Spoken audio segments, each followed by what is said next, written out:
Hello library patrons, it's Monique from the Caldwell Public Library. I hope you are doing well and that you are staying safe. I know we haven't been able to come visit you and read for you in a long time and we really miss it. To make up for our absence, Caldwell Public Library has created a virtual book reading for you. We would like to remind you of all the excellent book readings available online on YouTube that were created by other excellent readers. Please check those out, they're really good.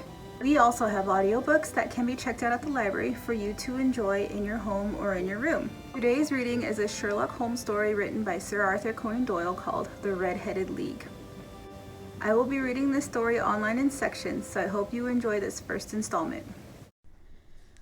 The Red-Headed League by Sir Arthur Conan Doyle. I had called upon my friend, Mr. Sherlock Holmes, one day in the autumn of last year and found him in deep conversation with a very stout, florid-faced, elderly gentleman with fiery red hair. With an apology for my intrusion, I was about to withdraw when Holmes pulled me abruptly into the room and closed the door behind me. "You could not possibly have come at a better time, my dear Watson," he said cordially. "I was afraid that you were engaged." "So I am, very much so." "Then I can wait in the next room." "Not at all. This gentleman, Mr. Wilson, has been my partner and helper in many of my most successful cases, and I have no doubt that he will be of the utmost use to me in yours also." The stout gentleman half rose from his chair and gave a bob of greeting, with a quick little questioning glance from his small, fat, encircled eyes.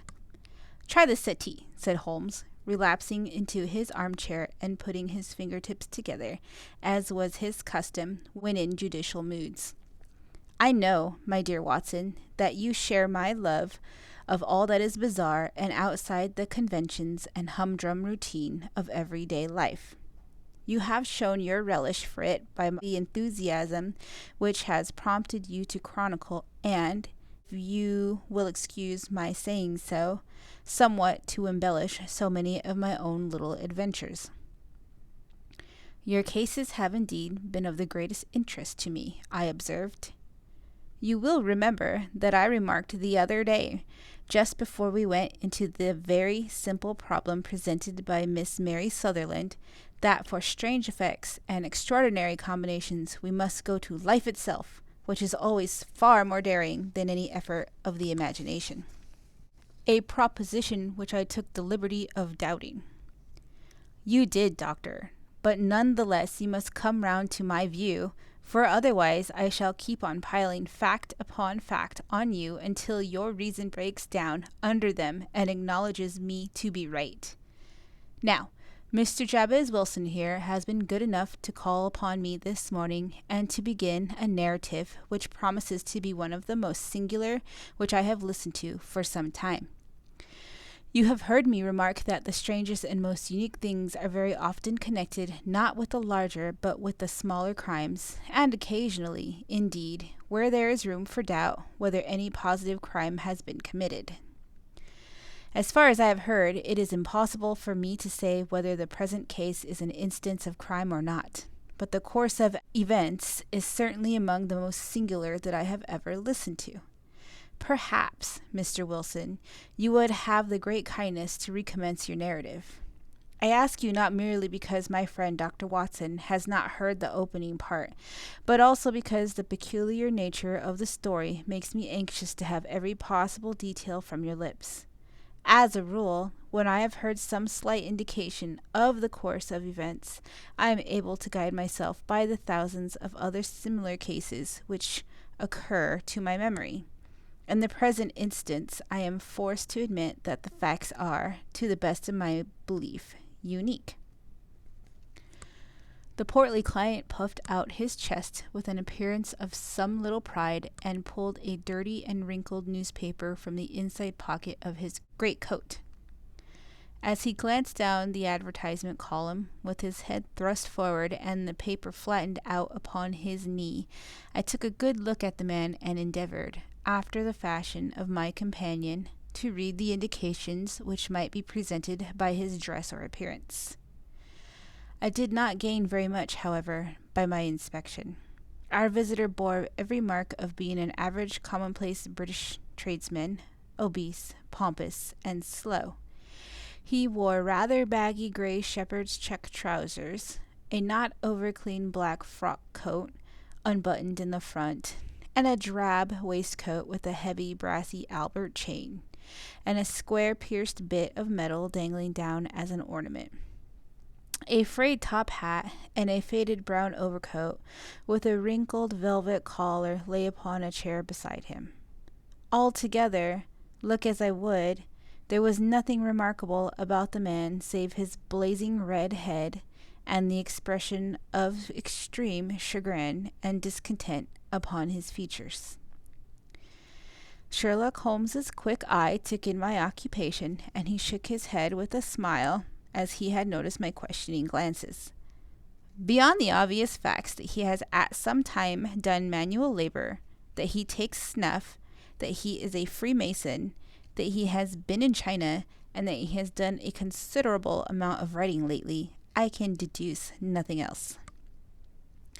Mr. Jabez Wilson started up in his chair with his forefinger upon the paper, but his eyes upon my companion. "How in the name of good fortune did you know all that, Mr. Holmes?" he asked. "How did you know, for example, that I did manual labor?" "It's as true as gospel, for I began as a ship's carpenter." "Your hands, my dear sir. Your right hand is quite a size larger than your left. You have worked with it, and the muscles are more developed." "Well, the snuff, then, and the Freemasonry?" "I won't insult your intelligence by telling you how I read that, especially as, rather against the strict rules of your order, you use an arc and compass breastpin." "Ah, of course, I forgot about that. But the writing?"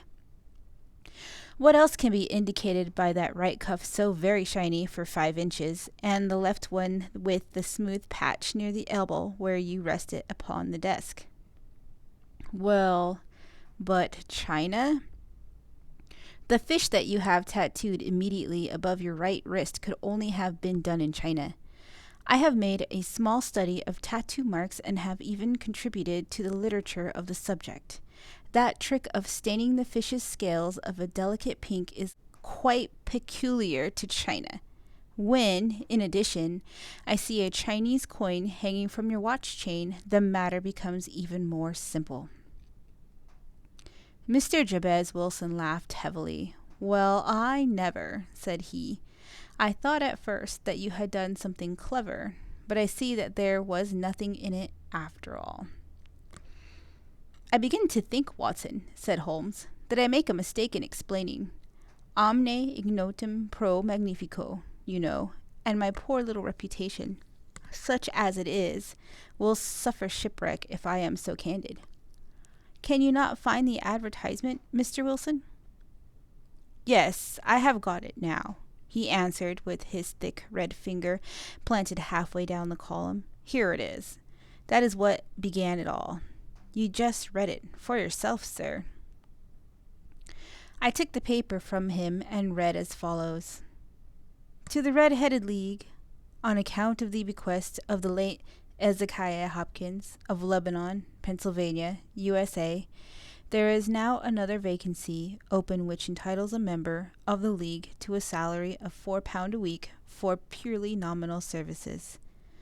All red-headed men who are sound in body and mind and above the age of 21 years are eligible. Apply in person on Monday at 11 o'clock to Duncan Ross at the offices of the League, 7 Pope's Court, Fleet Street." "What on earth does this mean?" I ejaculated after I had twice read over the extraordinary announcement. Holmes chuckled and wriggled in his chair, as was his habit when in high spirits. "It is a little off the beaten track, isn't it?" said he. "And now, Mr. Wilson, off you go at scratch and tell us all about yourself, your household, and the effect which this advertisement has had upon your fortunes. You will first make a note, Doctor, of the paper and the date." "It is the Morning Chronicle of April 27th, 1890, just 2 months ago. Very good. Now, Mr. Wilson? Well, it is just as I have been telling you, Mr. Sherlock Holmes, said Jabez Wilson, mopping his forehead. I have a small pawnbroker's business at Coburg Square, near the city. It's not a very large affair, and of late years it has not done more than just give me a living. I used to be able to keep 2 assistants, but now I only keep 1. And I would have a job to pay him, but that he is willing to come for half wages so as to learn the business. What is the name of this obliging youth? Asked Sherlock Holmes. His name is Vincent Spaulding, and he is not such a youth either. It's hard to say his age. I should not wish a smarter assistant, Mr. Holmes, and I know very well that he could better himself and earn twice what I am able to give him. But, after all, if he is satisfied, why should I put ideas in his head?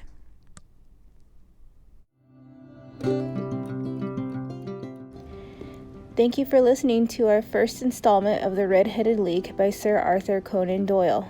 Tune in next week for part 2.